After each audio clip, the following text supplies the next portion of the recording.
मंत्रालयासमोर काँग्रेसचं आंदोलन, भाजप विरोधात काँग्रेस आक्रमक, पोलिसांकडून कार्यकर्त्यांची धरपकड.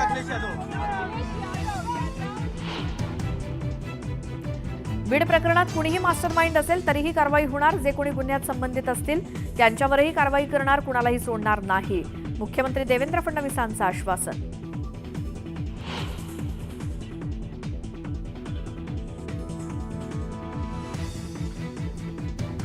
बीडचे पोलीस अधीक्षक अविनाश बारगळ यांची तडकाफडकी बदली, मुख्यमंत्री फडणवीसांची विधानसभेत मोठी घोषणा.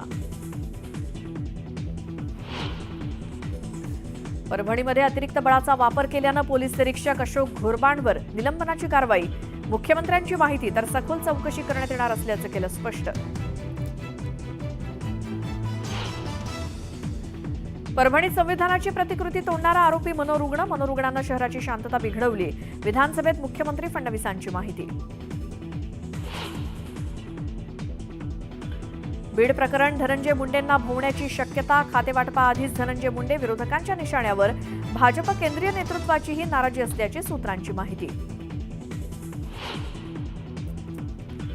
कल्याणमधील मराठी कुटुंबाला मारहाण करणाऱ्या शुक्लाला दणका, गुन्हा दाखल करत तत्काळ निलंबन करण्यात येत असल्याचं मुख्यमंत्री फडणवीसांनी विधान परिषदेत केलं जाहीर.